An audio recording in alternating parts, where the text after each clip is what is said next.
Avos. We are continuing. I guess we'll try, as I said, we'll try to finish. I guess I'll try to finish this week, the Perek. We're holding Mishneh Yud Tes, Perek base, Pirkei Avos, Mishneh Yud Tes. Rabbi Elazar is going to be the final one of the Talmidim of Yochanan and Zakkai, who each one said three things that were very important to them. So Rabbi Elazar, he said, have a shakud lilmud Torah. A person should be very diligent, shouldn't take it lightly, should be very careful with everything he learns, and he should be very knowledgeable. In other words, he should put a lot of effort into learning the Torah, that he should, as you said before, he should retain it, but also he should understand it. Because why? He says, V'dam asher toshev la'apikoros. A person should be able to confront, not necessarily confront, because in fact the Chachamim were very, we're not happy when people used to have constant debates with apikosim, people who don't believe in the Torah. Because unless you're very, very learned, most likely somebody who is an apikoros, who many instances where they at one point learned, you saw that a lot happened in the early 1900s, where a lot of yeshiva men left and they were swayed by the, as we said, the isms, the communism, the socialism, and all the modern things that were going on, and then things that the world was changing. But they knew how to learn, and yet they were swayed. So what they did was they would have debates, and they would take a yeshiva bacha who was not so learned, and they would have him ask questions, and the fellow wouldn't really know how to answer him. So they discourage people, yeshiva boys especially, from having debates with people like that, because it's very easy for somebody who doesn't know the answers to unfortunately be swayed by somebody who does know answers. He's much more, he's able to brainwash you and tell you things that you really, he knows exactly the trigger points that will get you to think a little bit deeper into what you really believe in. And that's when I started originally. We said the first thing we have to remember is Moshe Kibbutz Torah Sinai. Moshe was the one that was Makabel Torah Sinai. That's like they say, Chach v'lo yaver. That's a fact. And that's the case. Torah is the emes. Torah is emes. It's a emes. And therefore, we have to understand that anything that goes against the Torah is obviously not true. In that case, when somebody has something of a knowledge that is partial Torah, and he's able to speak to somebody who doesn't have that knowledge, so the person thinks that, hey, maybe I am being swayed the wrong way. Maybe he's right, and therefore he starts having doubts. So Rebbe Elazar says, and again, this was the time of the Churban, where this is the 9 days, so we're talking about Churban of the Beis Hamikdash.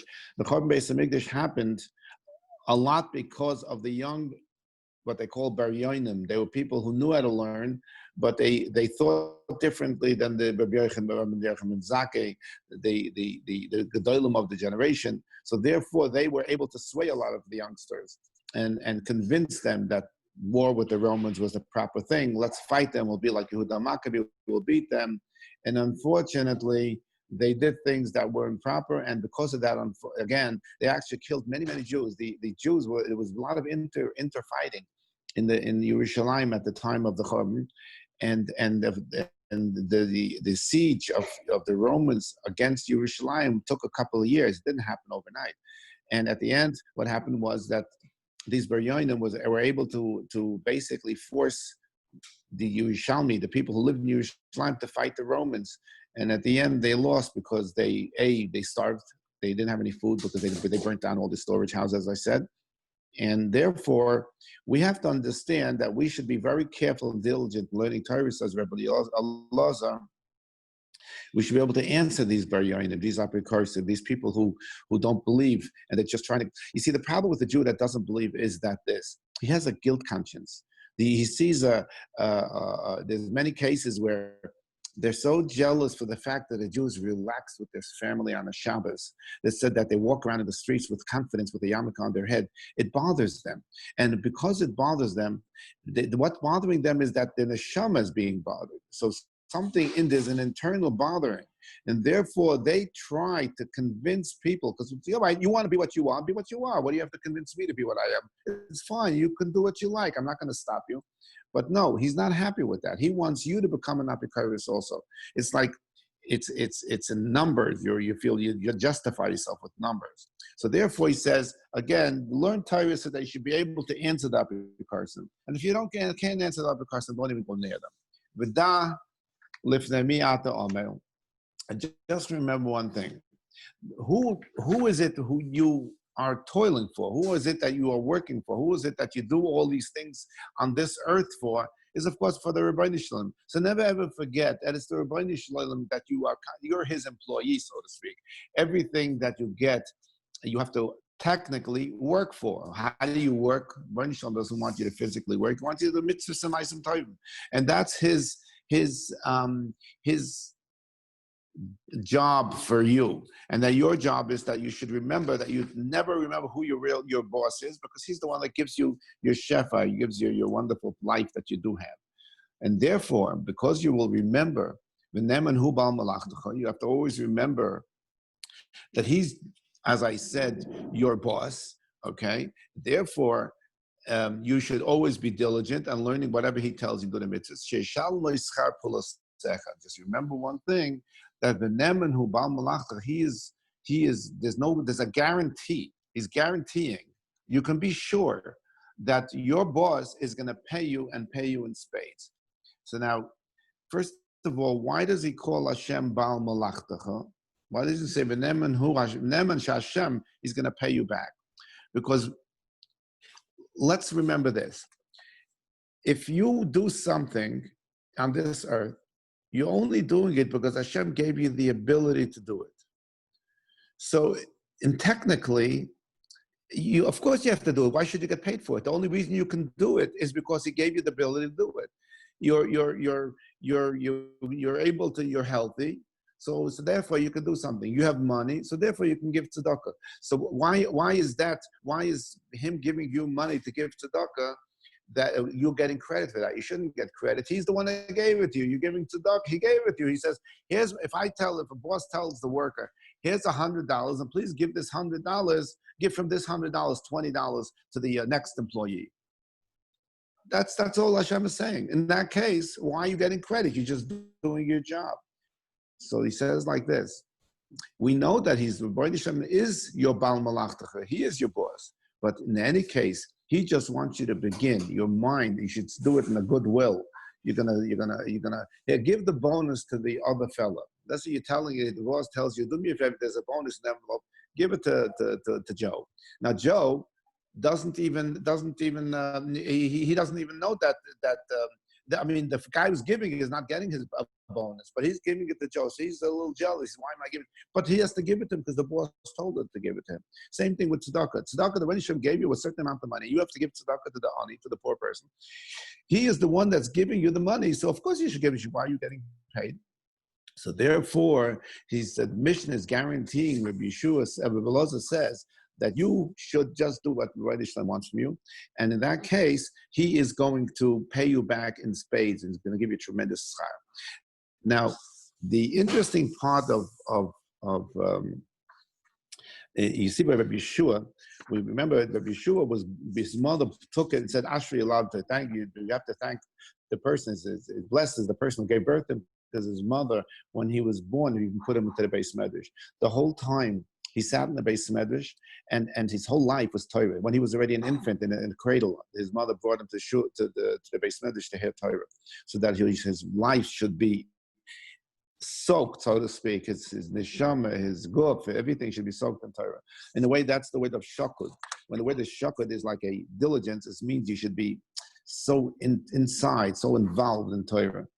In that case, you would assume that a person like Rabbi Yeshua would not be able to answer questions in the outside world. Like we said last time, so he has to go out and understand different things. But the interesting part of history is that when Klal Yisrael needed help with the Romans, with the Caesar of Rome, who did they send? They sent Rabbi Shua. And Rabbi Shua was the one that had vikuchim. They had debates between the Roman emperor and Rabbi Shua on Judaism. And one of the things, for example, was they said that Rabbi Shua was not a good-looking fellow, so apparently. They said because he was constantly in shul, he never saw the sun, and somehow he didn't, and he was always hunched over and learning, so he wasn't a very good-looking person. That's what the Gemara actually says. So the daughter of the emperor tells him, or sees him, and he says, "You're the great Rabbi Shua who's always having these debates with my father. I can't believe that God would put so much knowledge into an ugly person. It doesn't make sense. It doesn't make sense. The Rebbeinu Shalom should have made you such a good-looking guy. You're the representative of Klal Yisrael. You should be a good-looking guy. You should be the one to giving, the Kohen Gadol. By the way, the person who was the Kohen Gadol in the base of Mikdash. There were rules, and one of the rules was he had to actually be a good-looking fellow. He had to be tall. He had to be strong. He had to be good-looking, and he had to be wealthy. So every Kohen Gadol was known to be very, very, had all these attributes, had all these traits. So interesting. They sent Rabbi Shua to Rome. So Rabbi Shua tells her, I want to just ask you a question. She says, your father, he has loads of expensive wines. He says, where does he keep the wines? So she says, in the basement. In what? She says, in barrels. Barrels? Barrels are ugly things made of wood. You're talking about wine that is expensive and tasty, and in those days they drank wine like we drink soda. He says they should keep them in gold flasks, gold barrels, because it's a chashuv thing. It's an important thing in life. So she said, you have a point. So she went and she had told the steward of the wines, and said, I want you to take all the wines and put them in barrels. Sure enough, about 10 days later, somebody was drinking the wine and gave it to her father. And she made with a smile and took out a gold jug and poured some wine in for the emperor. And sure enough, it was spoiled. It was vinegar. So she says, he spit it out. He says, why is it vinegar? He said, well, I put them in gold barrels. He said, you put wine in gold barrels? Why would you put wine in gold barrels? He says, well, Rabbi Shua told me to do it. Rabbi Shua, the smart Rabbi Shua, told you to do it. So he went and called Rabbi Shua. Rabbi Shua came to him, and he says, you gave my daughter such advice? He said, I didn't give her such advice. She asked me, why am I ugly and might have such great knowledge? So I told her, why do you have such great wine and you put it into an ugly barrel, put it into gold?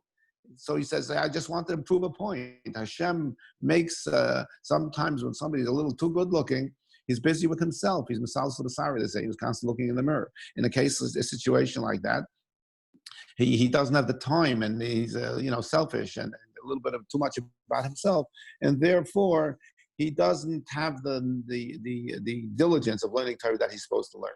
So see, Rabbi Shua was known. Rabbi Shua, the emperor asked Rabbi Shua, how do you know there's a God? How do you know there's a God? He says, where is he? You can't even see him. How do you know he exists? He says, what do you mean you can't see him? He says, God is the sun. He says, God is the sun? She says, yeah, go out tomorrow morning and look at the sun, you'll see God. So he goes outside in the morning, and the sun is coming up, and the blazing sun, he looks in the sun, and he can't look into it. So he calls Rabbi Shua, and he says, I can't even look at the sun. Rabbi Shua starts to laugh. He says, the sun is only a eved, a slave of he's just one of the creations of God. You can't even look at the creation, and you want to look at the creator. He says, that's not physically possible. He says, they had these were these type of debates that they used to have. And Rabbi Shua was the one that was sent, even though his whole life was Torah. He was shocked at the Torah, but he apparently had common sense and knowledge to be a leader. I'm going to go to the next mission, and we'll start with the next mission. So because I'm going to see if I can try to finish. I'm sorry. I don't know if I lost. Did I get lost? All right. I'm sorry. Yeah. So I'm going to go to Reb Tarfon. Reb Tarfon is a famous Mishnah. We made songs about it. Reb Tarfon says, Hayem Kotzar, Hamlochem, Aruba, sometimes you hear a song, you don't know where it comes from. This song comes from here. So Reb Tarfon is the last person speaking in this Perek. Reb Tarfon says, after all is said and done, Reb Tarfon was a contemporary of you see that name of Tarfon in the Haggadah when they were sitting in Bnei Brak, when there was 5 Rabbanim sitting in Bnei Brak, and they were learning about the about going out of Mitzrayim until the Talmidim came in and said, "He has man creation." Reb Tarfon was one of those that was part of that group. He was a contemporary of Rabbi Akiva, which they were all Talmidim of Rabbi Yochanan ben Zakkai, and he was an enormous personality. Reb Tarfon was a very structured person. He says, "Hayom kotzer hamlacha meruba v'ha'po'alim atzelim v'asacha harbei." What is he saying? He says the day is short. What does the day short mean? As we get older, it's like we have these discussions. Monday comes, and the next thing you know, it's Erev Shabbos. The week, you don't even remember what happened during that week. The time flies by as when you're a child sitting in class, every hour before recess is a long hour. But as you get older, and things start to move along a lot faster. So Yom Kotzer, a person lives 120 years in the context of a whole universe, which is thousands of years old. Well, 120 years comes and goes just like that. It's like a dot in history. But Hamlacha Meruba, the Baruch Shem gave us Taryag mitzvahs, gave us a Torah that you have to learn. There's so much to learn in Torah that you couldn't physically even touch the it's like a drop in the ocean. No matter how much you learn, as we see in Akdamas, that's the famous Akdamas. That's the whole idea of Akdamas that we see on Shuas. And everything we learn in the Torah is not the Torah is not a history book. As we said before, the Torah teaches us with every single story that he says in Sefer Bereshis. He's teaching us how to live a personal life. So Reb Tarfon was actually very, very wealthy, and he had thousands of hundreds of vineyards, hundreds of fields, hundreds of laborers. A person like that, in order to be successful, has to have a very his time. He has to be able to apportion time. In order to be successful, to manage one's property, a person has to do things that will apportion some to be able to attend to each one of his businesses, and of course hire the right people to delegate. So Tarfon was, besides being so wealthy, he was one that learned Torah all the way as much as he can. So he says like this: we have so much to accomplish in life. However, the average person, a laborer, when someone's a laborer, he technically works for somebody else, and he doesn't really reap, unless, I guess, if a person works on commission, he has no incentive to make more sales, or to do a good job. So Apalim Salem, technically, everybody works for himself. Not really working for you. You think he's working for you. He's working for his paycheck. And so therefore, you have to understand that in order for you to be successful, I once told one of my workers when she asked me for a raise, I said, listen, you will give yourself your own raise. So she says, why? How? So I said, I'll tell you how. You make yourself indispensable. I see that you're worth more, obviously I don't want you to go away and I'll give you more. But if you're not going to do more and you don't bring more positivity or actually income into this business, you're not worth more. You could be a good person, but you're just not worth to the business more. She says, if you do it properly, a balabai is doichek. The master of the house, the Rebbeinu Shalom, he's pushy, he's insistent. He wants you to do. He wants you to get as close to perfection as possible. Of course, perfection is impossible. But at the end, you have to understand that a person wants to move ahead. The way to move ahead is not to be lazy. Amlacha meruba. But Reb Tarfon, even though he was very, very wealthy, had a healthy attitude towards money. But there was a story that one of the Rabbi Akiva actually came over to him and said, I have money for a great investment. And I will be able to really give you tremendous income from this. So he says, sure. So he gives him 4,000 dinar, gold dinar. That was a fortune of money. And about 3 months later, he goes to Rabbi Akiva. He asks Rabbi Akiva, so how's my investment doing? He says, you have no clue how unbelievable your investment is doing. He says, how's that? What's going on? So he goes and he takes him by the hand and he walks with him into a base of medrash. He walks to his base of medrash. He says, your 4,000 gold dinar are supporting all of this kollel people. He says, this money, every time they learn now, you're getting schar, and it's compounding itself more. The interest is compounding upon compounding. And in Eretz Hashem, you're never ever going to lose this money. It's the perfect investment. So you would assume that, the person would say, but Reb Tarfon said, wow, he says, you unbelievable. He says, come to me now, tonight to my home, and I'm going to double what I gave you before. And he gave him a hug and a kiss so that he appreciated, to show him that he appreciated, because Rebbe Akiva was a little bit nervous. Yeah, he took his money, said it's an investment. He didn't know how he'll take it. But he was talking about the great Reb Tarfon. So Reb Tarfon had tremendous respect for Torah. He would never use Torah as we learned before, as an axe, so to speak, as a shovel to make. One time, I may have said the story. He was walking in one of his own fields, but the watchman didn't recognize him, and there happened to have been a problem with theft. So the watchman takes and grabs him and puts him into a sack and wants to throw him out. Actually, throw him into a river. And as he's walking towards the river to throw him into the river, he says something like to the effect of,